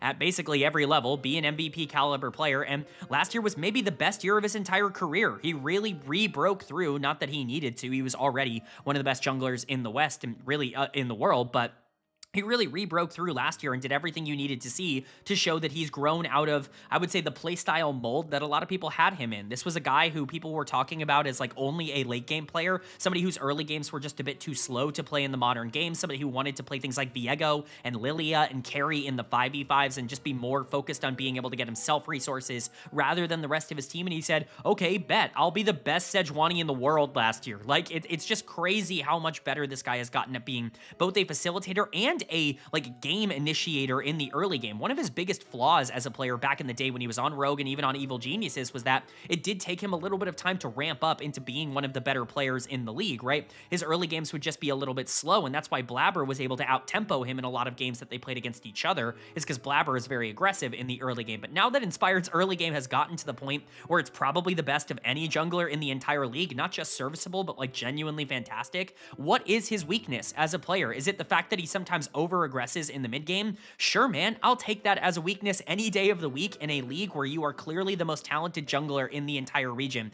Yeah, you're allowed to be more aggressive in the mid-game than the average jungler. You just are at this point. So Inspired coming to this team, I think, completely changes their perception. I think him alone gets this team to top 3. You could have almost anyone surrounding him, and I think he would be able to make a team competitive near the top of the standings. But they don't just have anybody elsewhere on the roster. Their 2 imports are pretty damn good players. Saint is returning, the only player returning from LYON last year, and for as much as I kind of was low on Saint in 2025, which I was, and I was low on him in 2024, and I was low on him in 2023 in terms of somebody who watches every single game of the Challengers League over in the LCK, but Saint still has so much upside. That's the real thing with him. He can be an MVP caliber player at any given moment. He just needs to start weeding out a lot of the bad games that are really pushing his stock down, in my opinion. To me, he was, around the 5th-ish best mid laner in the league last year. That's a good place for him to sit. You're expecting some progression. He's actually number 4 in my rankings. Again, he comes in 1 spot above Zinni, if only because he has a little bit more experience. I wouldn't be all that surprised if Zinni is just better than Saint, but I am going to sit here and go, Saint mechanically and from a carry perspective was everything that people wanted him to be here in the LTA North last year for LYON. The big question, again, is what happens when Saint loses? Because last year, the answer to that was he loses harder than almost any other mid laner in the league, and he actively costs his team games. Remember, this team was not good. They were bottom 2 basically throughout the entirety of the year, and one of the big reasons for that is that when Saint went up against the top tier teams that he kind of needed to beat, or even a team like 100 Thieves, who obviously has a great mid laner, but, doesn't have a great rest of the team, he just folded. He collapsed in some big moments. That needs to show itself to be a bit better moving forward. I don't think it's a big game thing. I think he just has very exploitable weaknesses as a player from a skill set perspective, but the bones of Saint as a player are fantastic. I can see why people fell in love with him as a prospect in terms of him coming over to North America or him potentially being a big promotion in the LCK at the time. I get why the Challengers League hype was there. It's just, again, I need to see the bones turn into a full structure for him before I crown him as one of the best mid laners in the league, even if his stats look very, very good. And it's the other import here in Berserker, who's coming back to North America in the AD carry role, that gives me just as much confidence. There is no reason to believe that Berserker will be anything other than the best version of himself from his time in NA. And I get that people are going to look at the record of the DN Freaks last year when Berserker went back to the LCK and be like, are we sure? This guy was trolling. No, he was on the worst team in the LCK, one of the worst teams we've seen in modern LCK history in terms of how the DN Freaks played last year. He clearly was not in good form, right? And I would say, yeah, if you looked at his summer, by the time that this team was 1-14 or whatever, he was not particularly checked in on the gameplay. But when you watch this team at the beginning of the year, and even at the end of the year, when it was clear he kind of realized he was playing for a job somewhere else, he was locked in and he was trying his best on a team that was very bad. The mechanics are definitely still there. The laning in particular, I think, is very much still there, which I think is really important for this team because he's pairing up with Isles in the support position.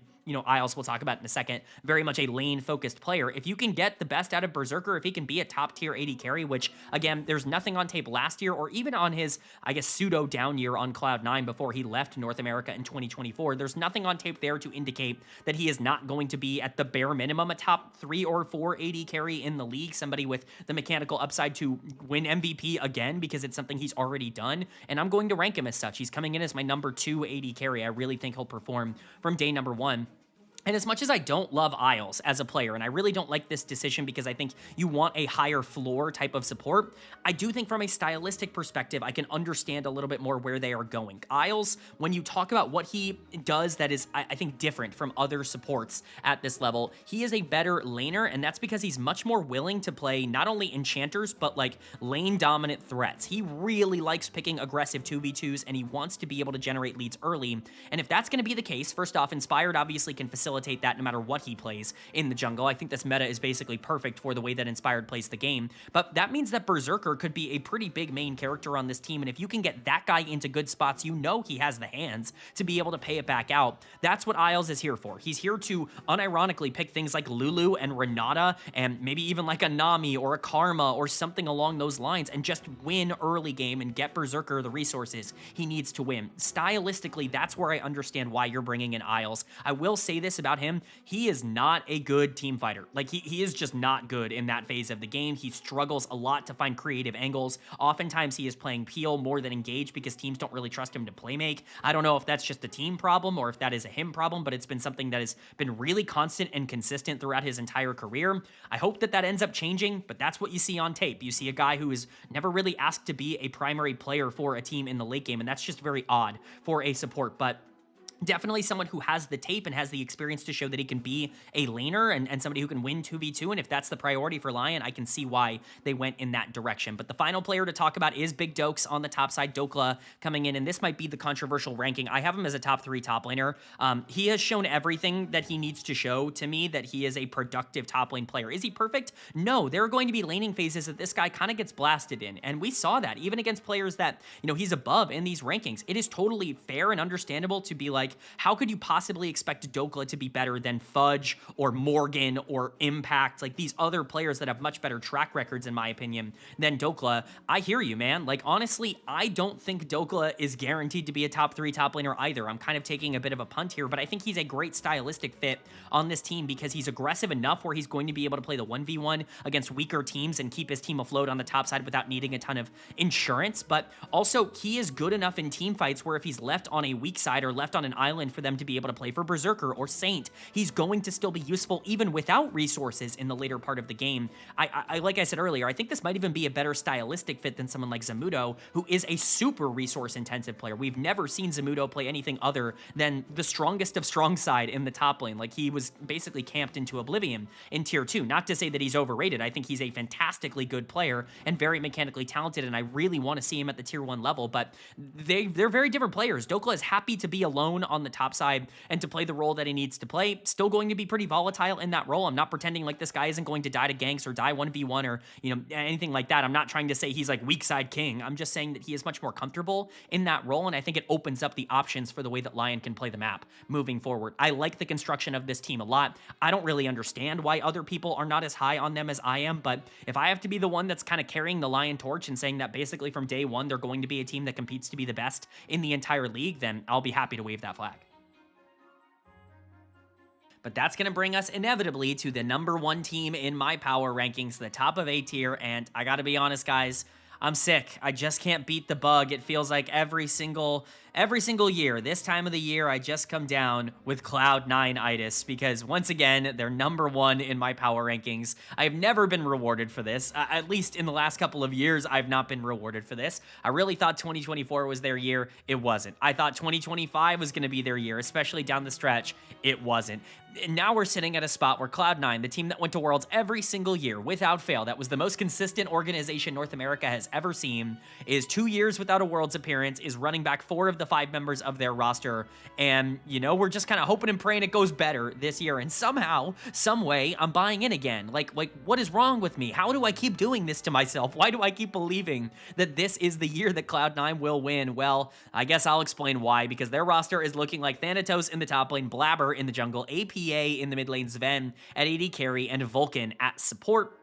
Obviously, there are some things to talk about when it comes to this team, why they underperformed last year and why I think it will be different going into this year. Because honestly, let's be super for real. Like, this team really should not have been anywhere close to like 4th place last year. And honestly, they were close to 5th place because they almost lost to DSG in the playoffs. They went to 5 games against that team, and then they go down and they can't do anything in the lower bracket. They're worse than 100 Thieves. They're worse than Shopify. Like, it was clear that they did not deserve to go to the cross-conference championship last year. And why do I think that that will be different? Well, I think some of the main things are that the players individually all played really well last year, at least most of them, and I'll kind of talk about the one player that's coming back that really needs to have a bounce back year, the player that honestly has the most control over Cloud9, which is the jungler here in Blabber, but I'll also talk about why I think APA might even enhance what this team can accomplish and why I'm still pretty high on him after last year. We'll start with the players that I just feel great about. Thanatos and Vulcan are the core of this team. I talked about this in the offseason grades video. Thanatos really needs no introduction. He is the clear #1 top laner in the LCS right now. There is not a player in that position that can even remotely contest him. Even someone like Whippo, who was just a weird force last year for FlyQuest, like he was not on Thanatos' level in terms of the raw production that he was putting out. Like Thanatos is able to completely gap everybody in the 1v1. He is the best laner by far in the entire region, maybe regardless of position. I mean, LYON obviously is probably the player that contests him the most, maybe someone like Quaid in the mid lane as well, but Thanatos has a real conversation for just being the best laner in the entire league, and he's a great team fighter. He's gotten really, really good in that phase of the game. That was the big scouting report on him coming out of the Challengers League, at least for me, is like, hey, this guy's really good at playing like the isolated 1v1 game. His hands are really good, but he really has no idea what to do with his gold lead once he gets out of lane. I think whatever coaching has been done here on Cloud9 over the past year or so has clearly gotten him to the point where he's just a super well-rounded player, and he still has that elite skill set of being an unbelievably good laner on the top side to generate those resources. Love Thanatos. I don't think anyone's going to contest the fact that he's one of the best players in the entire region. But Vulcan, I got some pushback on. He is still my #1 support coming into 2026, and in fact, he kind of takes that #1 support role because Busio is now gone. He gets elevated from being #2 to #1. He's not leapfrogging anybody. He's just, taking the de facto #1 spot from a player that left to go to Europe. But I'm sorry, I'm high on Vulcan. I really don't see what other people seem to be talking about in my comment section, where Vulcan is like losing them lane and losing them games and like making these big mistakes. I don't really see those mistakes all that commonly. Like, does he have some games where he makes some bad play in the mid game that ends up really costing Cloud9? Yeah, but like, we're Western supports, man. Like, find me another one who doesn't do that. Like, are you telling me Core JJ's not doing that? He absolutely is. You're telling me Busio wasn't even doing that at times last year? Of course he was. It's just the way that this position goes. Even the best supports in the world, go watch Carrier. He'll do that every once in a while. It's just the way that things work for support, especially when your team is not winning around you. But what Vulcan does that is better than every other support in the entire league is be a true playmaker, a true setup man for the rest of the team, and generally be very good in the 2v2 as well, at least in terms of consistency. I know it's not always the prettiest thing in the world, and he will make some bad plays. There will be things that stand out in your mind when you think of Vulcan and be like, didn't he do this and this? Doesn't that mean he had a bad split? But I promise you, the worst plays do not define what like 95% of Vulcan's games look like, because 95% of Vulcan's games are still tremendously good, and I still think he's the best support in North America now that Busio has left. You've got Sven coming back here. Unfortunately, he's my #4 AD carry, and that's because top 3 are just really, really good. Obviously, you've got players like LYON and Masu that have been doing really well in North America, and I think Masu has a better, more well-rounded skill set than Sven, but with Berserker coming back, Sven falls all the way down to the #4 spot. I still think he was really good last year. I think that there were parts of last year, especially in the spring split, where this was one of the best bot lane duos in the West in terms of generating resources in the 2v2. Not only did you see that statistically, but I think that came through even harder on the eye test. Like, when you're just watching the games themselves, Sven was very comfortable being able to play the early game and being able to generate his own leads. If he can do half of that this year, that's going to be just fine for what this team needs to do. He's super stable, very much a background player. You don't need to focus on him for him to have an effect on the game and for him to be useful. He's kind of built in that Teddy mold, as I always talk about, but again, very similar to how I talk about Upset over in the LEC. He's the kind of player that you can just kind of rely on. He's not nearly the carry that Upset is in the later part of the game, but he's arguably even more valuable because you basically never need to babysit him in order for him to be in a good spot. I think Sven has been criminally underrated throughout the last couple of years as an AD carry, whether it was when he came back to the role on Dignitas or last year on Cloud9. I think both of those years were very positive for him. And then there's Blabber, and this is where the conversation gets a little tougher. He still comes in as my #2 jungler, as little as I wanted to do that, because honestly, Blabber was not very good last year, at least from my perspective. I think he cost this team a ton of games, and I think he was the weak link for Cloud9 when they really needed to qualify for Worlds, which is incredibly concerning, but he still comes in at #2, not only because of the track record. This is the best jungler in North American League of Legends history. I'm not even willing to debate that up until this point, but also because this position is not really all that good, man. Like, I'm sorry, there just are not a lot of unbelievably good junglers at this level. Contracts comes in at #3, and then like I talked about, it's this big cluster of unproven talent from 4 below. Like, are any of those players guaranteed to be better than Blabber? Would you rather have contracts than Blabber? I personally wouldn't, although I can understand maybe making that, argument. Maybe contracts is actually number 2. I think they're closer than people might want them to be right now, but as long as Blabber can turn things around and even get to where he was in 2024, where I know people were talking about him a bit lower, but I thought he was quite underrated in 2024. I think he was making a lot of really positive plays under the radar for this Cloud9 team.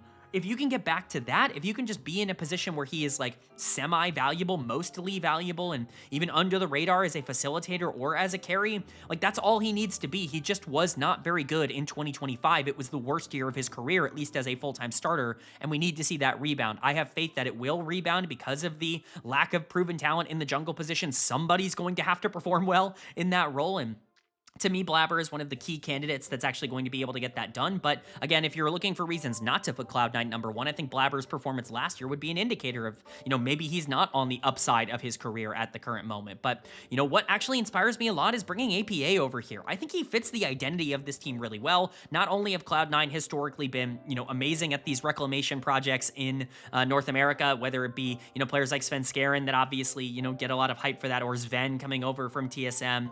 There have been so many players that have left other organizations, come to Cloud9 and been able to have some career resurgence type of performances, but I think APA also just showed that he doesn't need a career resurgence. He just needs to play like he did when games actually mattered last year. Team Liquid obviously fell off pretty heavy at the end of the year when they weren't particularly consistent. Their jungle and top were just not good enough for them to be able to be competitive, and we'll see how that plays out in 2026, but APA I think was really good in the spring split, and when this team was going to first stand and really making their mark early on in the year, it was him and LYON that I think were really pushing the team forward. APA, I think, is underrated right now in the LCS. I think he is a great fit on Cloud9 as a late game team fighter that is active on the map, somebody who can push and shove and roam and, play alongside his jungler, but also somebody who is going to be good enough to not throw the game away in the 5v5. Loki was a great player, and, I'm not saying that they, straight up upgraded. I think Loki was really valuable for this team, but I certainly don't think they downgraded going to APA, and I think the communication with APA has always been, really high. It's something that people have really commended him on in the past, is that he's really communicative and he can really bring a team together. So I really like this fit. I think him and Sven, in particular, as a carry duo, while they might not look impressive on paper, I think are basically perfect for having a team that's really centered around top lane and having a support that's really aggressive as a playmaker, and then even a jungler who I think can really step up and be aggressive. You have some of the most stable mid-80 carry combo players that you could possibly have, and I think that fits the identity of where Cloud9 want to go really well. As long as this team actually lives up to the talent level, they should be around number 1. Anything less than a top 2 performance, a first stand appearance, would be a massive disappointment from this team, and that's just where we continue to be at. They have disappointed over and over and over again. 2024, they disappoint in Miss Worlds. 2025, they disappoint in Miss Worlds. Cloud9 is hoping to reverse that trend, genuinely be good going into 2026, and I'm hopeful that it's going to start here in the lock-in tournament.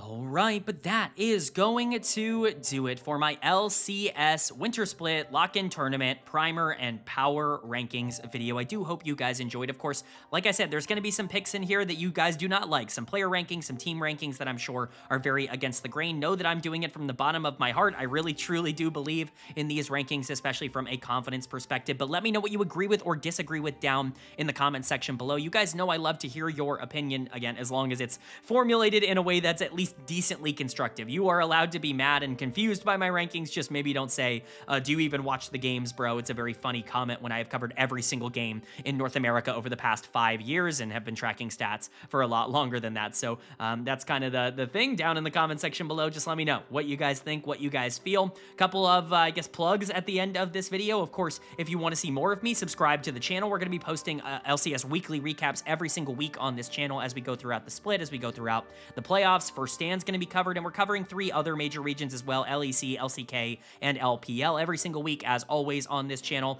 I'm also still casting for LPL English. Links to that are in the description. The YouTube and the Twitch are both going to be listed down there, whichever one you prefer. If you want to check out my thoughts and opinions on games live, you can check out LPL English. I will be on this weekend for the cast between WE and Ninjas in Pajamas, so if you want to tune in for that, that would be awesome. But I'll be on throughout the year on LPL English as a color commentator. If you prefer YouTube or Twitch, click the link down in the comments section, or the description, I should say, below. But that's gonna do it. I do hope you guys enjoyed. If you did, leave a like. It really does mean a lot to me. Lets me know you guys are enjoying the content.